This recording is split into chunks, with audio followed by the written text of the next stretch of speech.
à tous, très heureuse de vous retrouver en ce début de week-end. Voici les titres que nous développerons ce vendredi 6 mars. Célébrée avec quelques jours d'avance en principauté, la Journée internationale des droits des femmes est un temps fort pour le Comité pour la promotion et la protection des droits des femmes. Direction dans quelques instants l'espace Léo Ferré. Ne manquez pas l'occasion de faire le tri chez vous avant le grand ménage de printemps. La Monacollecte est de retour, portée par la SMA. Son directeur général sera notre invité. Ils vont vivre au plus près le départ de la Vuelta en août prochain. Une de nos équipes a participé à la réunion d'information des bénévoles donnée par les organisateurs. Vous les entendrez.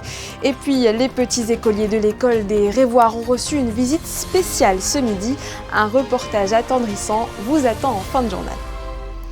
Les femmes sont à l'honneur. La Journée internationale des droits des femmes n'est pas célébrée cette année le 8 mais le 6 mars en principauté.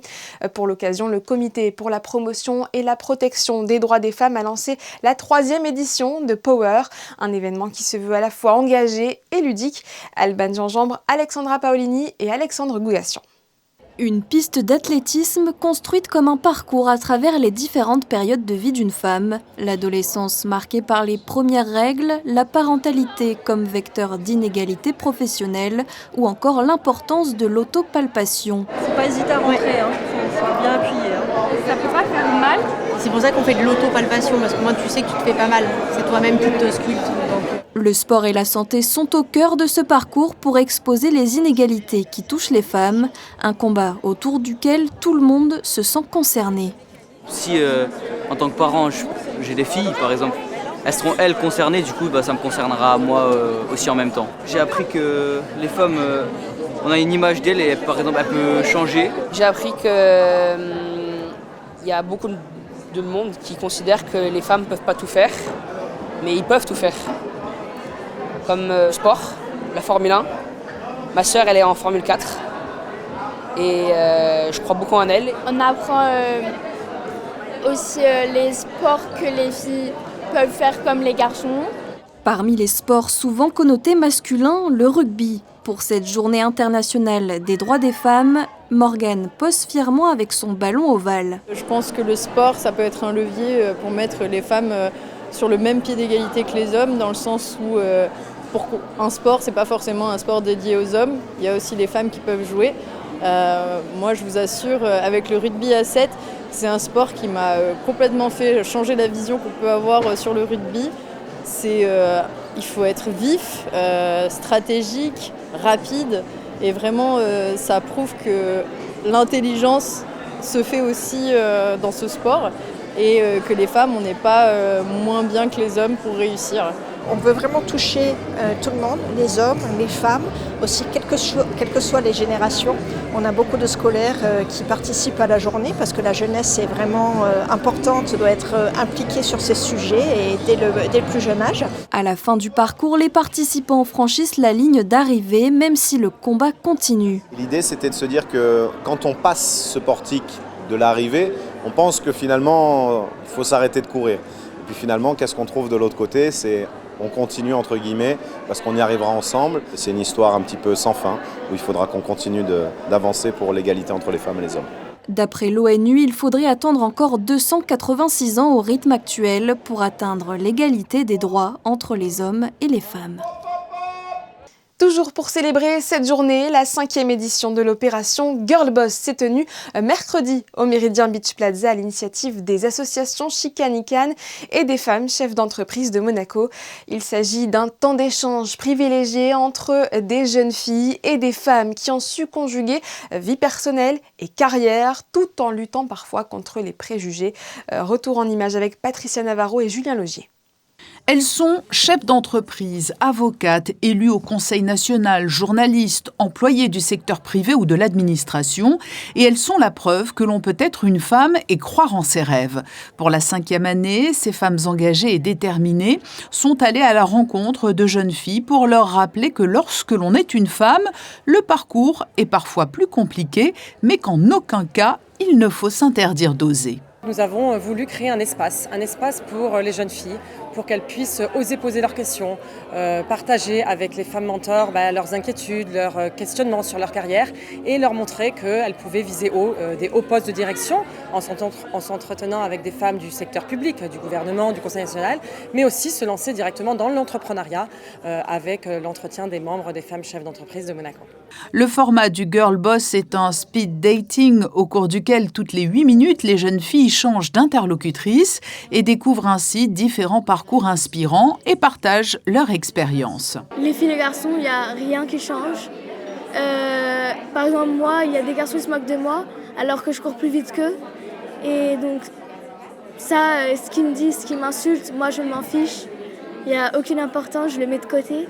Ça m'inspire beaucoup à je ne sais pas quoi faire dans le futur et du coup à parler avec ces femmes et qui vont m'aider, m'inspirer et me donner des advice. Du coup oui, je suis vraiment contente d'être ici aujourd'hui et c'est femmes qui m'inspirent beaucoup.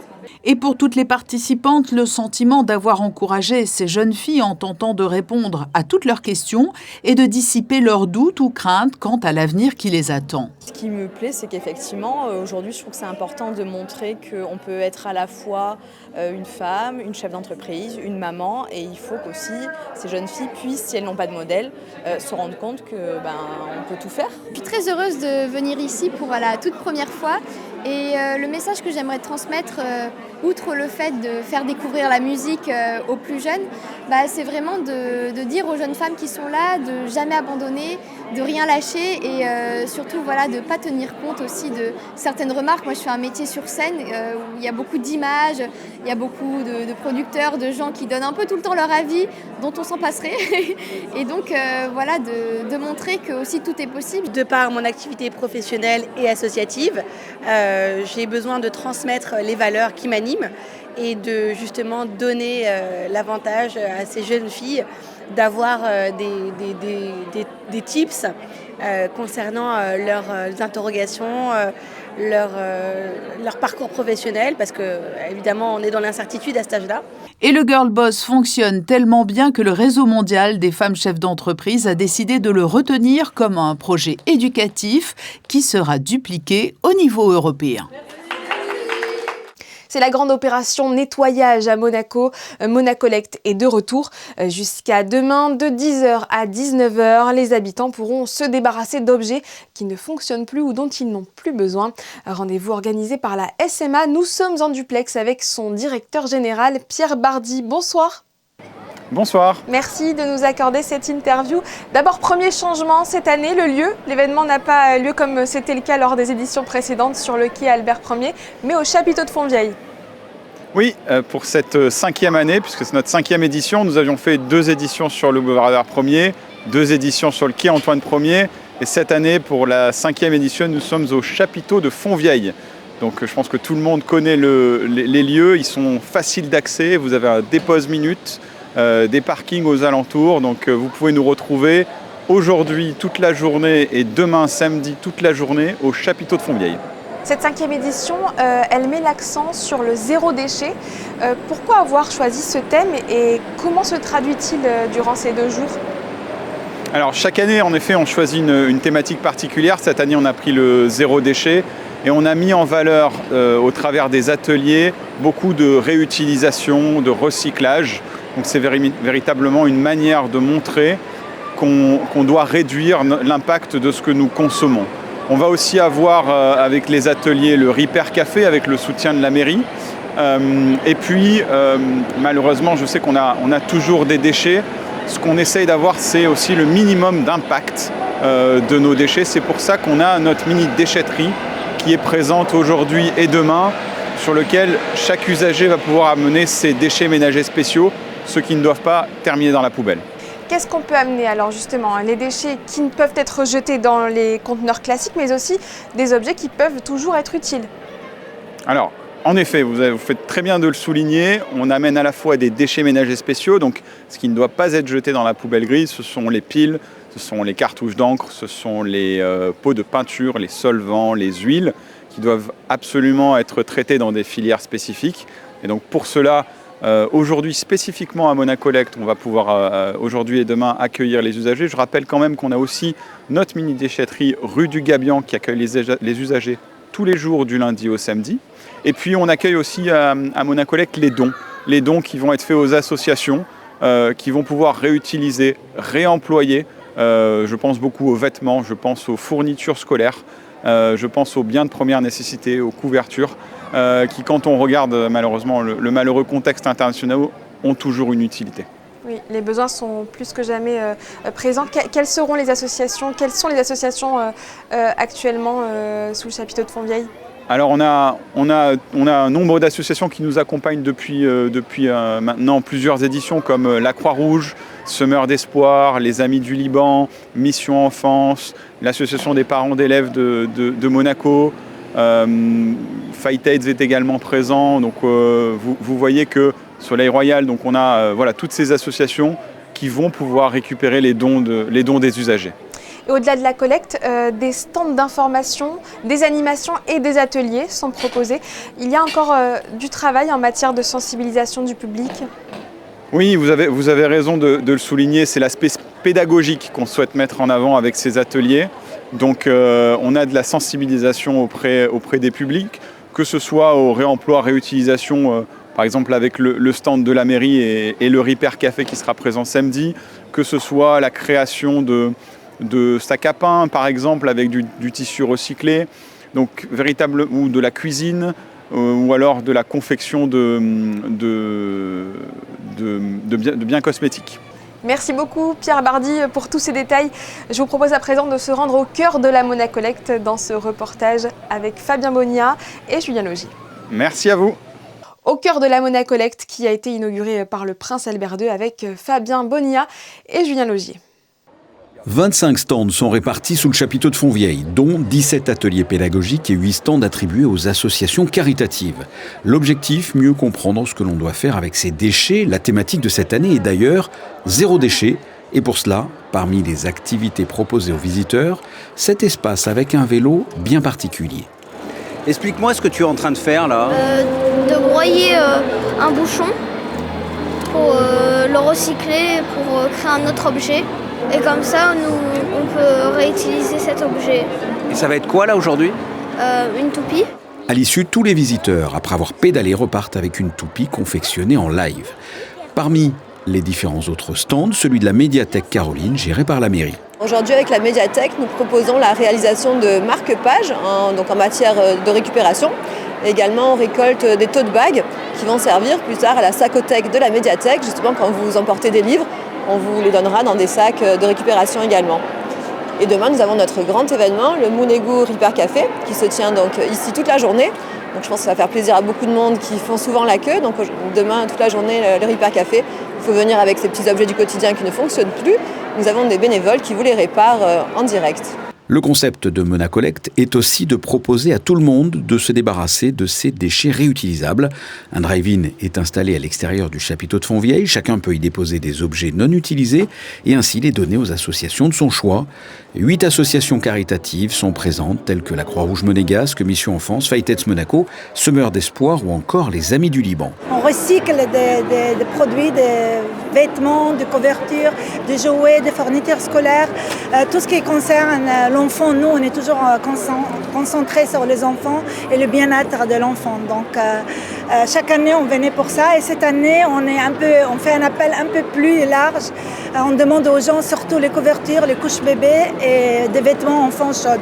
Parce que, voilà, comme vous le savez, la situation elle est un peu dure actuellement au Liban avec ce qui se passe, les catastrophes après catastrophes. On a l'impression que ça finit jamais. Et aujourd'hui, il y a 18 000 enfants qui se trouvent ou dans la rue, ou dans des écoles, ou dans des foyers qui sont hors de leur maison et qui n'ont même plus de maison. Donc, grâce à nos 2 conteneurs qu'on va l'envoyer la semaine prochaine, ce sera la première aide urgence. La 5e édition de Monacolect se déroule sur 2 jours, ce vendredi et samedi, sous le chapiteau de Fontvieille. N'hésitez pas à y faire un tour et y déposer des objets que vous n'utilisez plus. En sport, le top départ de la Vuelta sera donné le 22 août en Principauté pour assurer la sécurité des coureurs et des spectateurs lors du Tour d'Espagne. Les organisateurs sont à la recherche d'une centaine de bénévoles. Les intéressés étaient conviés à une réunion d'information cette semaine à l'auditorium Régnier 3. Ce qu'il fallait en retenir, c'est avec Frédéric Hélion et Julien Laugier. Le 22 août 2026, Monaco deviendra le premier pays à avoir accueilli le départ des 3 grands tours. Après le Giro en 1966 et le Tour de France en 2009, la Vuelta, le Tour d'Espagne, s'élancera de la Principauté. La course sera diffusée en direct dans plus de 180 pays et pour le bon déroulement du départ à Monaco, les bénévoles sont indispensables. Une première réunion d'information était organisée pour eux mercredi soir à l'auditorium du lycée Régnier 3. Nous en sommes à 170 jours exactement, donc voilà, plus de 5 mois, mais on n'est pas encore tout à fait prêt. Mais on tenait absolument à ce que les bénévoles se sentent concernés. Ils ont répondu en nombre au début de notre campagne de lancement justement des bénévoles, puisque la première journée, on avait déjà 200 demandes. Et on a été obligé d'arrêter les inscriptions parce que sinon il aurait fallu faire un tri, une sélection qu'on ne pouvait pas se permettre à ce niveau-là. Donc ce soir, la première réunion a eu lieu et je pense qu'on était dans les 200 environ. En tout cas, c'était essentiel pour eux de prendre connaissance de la manifestation.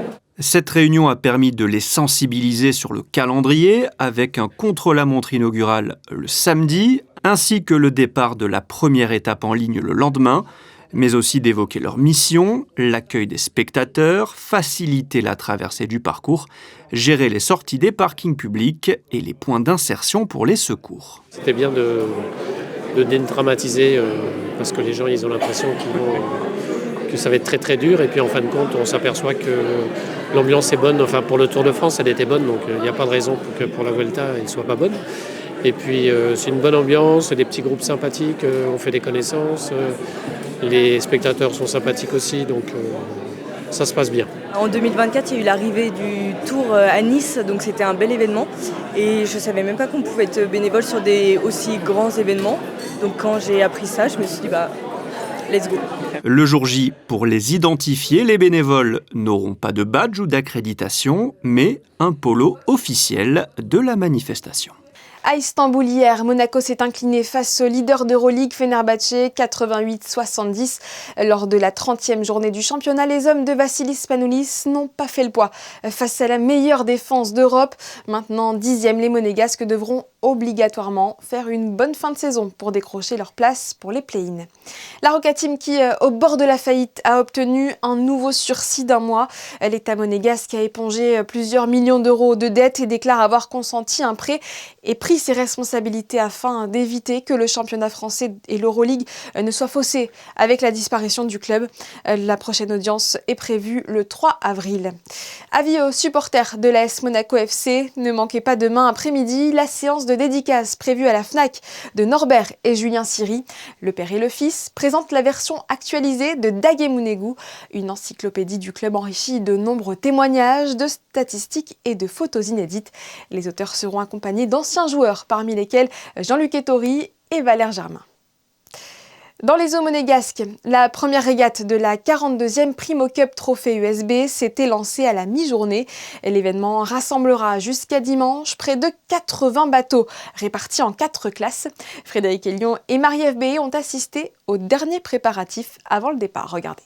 C'est l'une des régates les plus prestigieuses en Méditerranée avec 4400 bateaux inscrits et plus de 20 000 marins engagés depuis la création de l'épreuve en 1985. La Primo Cup Trophée UBS est le grand rendez-vous pour les monotypes. Ce vendredi, dès 10h30, les équipages étaient en pleine préparation avant de sortir en mer pour s'entraîner avant le premier départ donné à midi dans des conditions particulières. La voile, c'est un sport de nature, donc on est tributaire des conditions. C'est un départ musclé là, pour cette 42e édition. Moi, j'espère que le vent ne va pas trop monter dans la journée, histoire qu'on puisse quand même naviguer. Il y a 3 manches au programme aujourd'hui. Techniquement, les bateaux font des tours. En fait, de bouée, en fait, c'est un parcours qu'on appelle au vent, sous le vent. Donc ils remontent en direction du vent et redescendent. Ils font 2 tours et le premier arrivé à gagner. Pour cette 42e Primo Cup, 80 bateaux sont au départ, répartis dans 4 classes. Les Smeralda 888, les Cape 31, les Longzé et les J70, la classe la plus représentée avec plus de 40 bateaux engagés. Le J70 est la plus grande classe au monde actuellement. C'est un bateau qui a été conçu aux États-Unis en 2012 avec plus de 2000 unités. C'est un bateau strictement monotype, c'est-à-dire que tous les bateaux sont identiques et sont mesurés au niveau du poids, au niveau des voiles. Donc on se bat à armes égales. Il y a seul le facteur humain qui va faire la différence à la fin. Nous sommes pour l'instant 2e au classement général, donc nous comptons bien rester sur le podium, voire peut-être un petit peu mieux. Les conditions sont assez musclées aujourd'hui, avec un vent d'est, avec une mer qui est assez formée. Donc tout est possible, il faudra être les meilleurs. Enjeu de taille pour les J70, cette Primo Cup sera le 4e et dernier acte des Monaco Sportsboat Winter Series. Verdict dimanche donc pour connaître le grand vainqueur dans cette classe. À Monaco, les générations se rencontrent autour de moments simples mais précieux. Des personnes âgées ont repris le chemin de l'école pour partager un déjeuner avec les primaires des Révoirs. Christine Petit-Homel et Arnaud Humbert étaient à leur côté. Hier, 6 résidents de la Fondation Guillaume ont pu déjeuner avec 17 élèves de CM2 à la cantine de l'école des Révoirs. Autour de la table, les échanges se sont faits naturellement.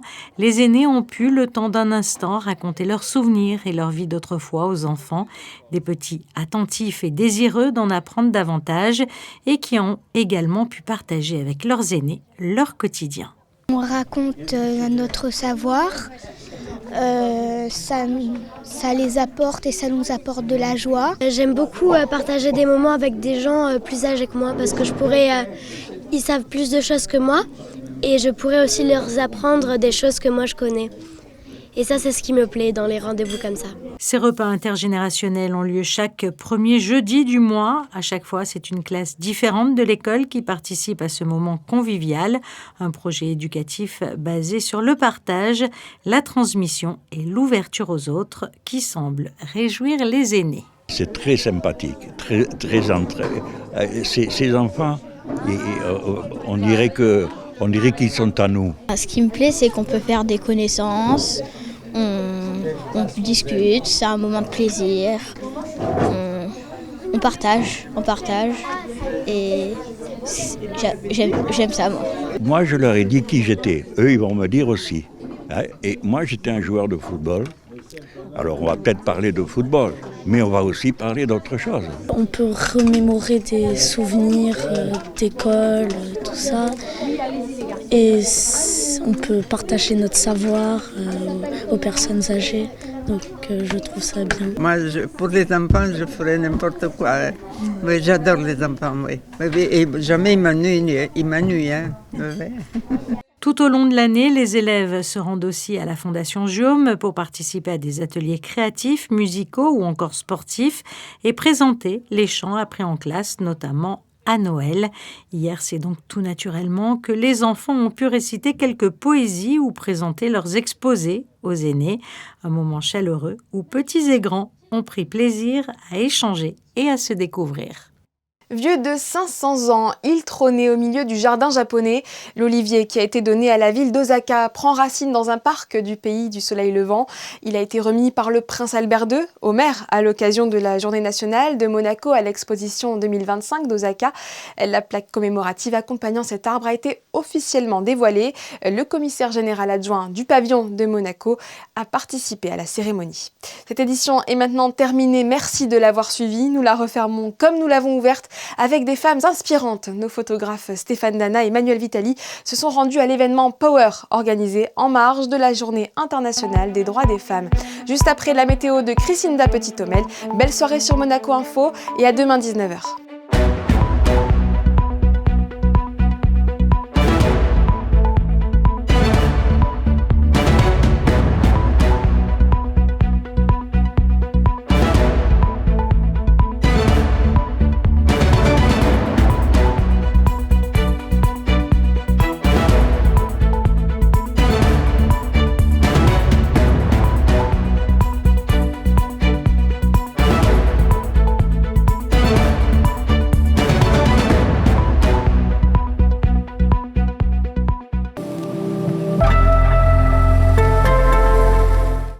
Bonsoir à tous. Ce samedi sur la Principauté, le ciel restera très nuageux et couvert tout au long de la journée. Les températures seront comprises entre 12 et 16 degrés. Une ambiance plutôt fraîche, mais de saison. Côté éphéméride, nous fêterons les Félicités, un prénom qui signifie bonheur et chance. Une petite pensée pour Sainte Félicité de Rome, martyre du IIe siècle, connue pour sa force et sa foi. Selon la tradition, elle encouragea ses 7 fils à rester courageux malgré les persécutions. Alors, comme le dit une citation souvent associée à son prénom, le bonheur appartient à ceux qui gardent courage.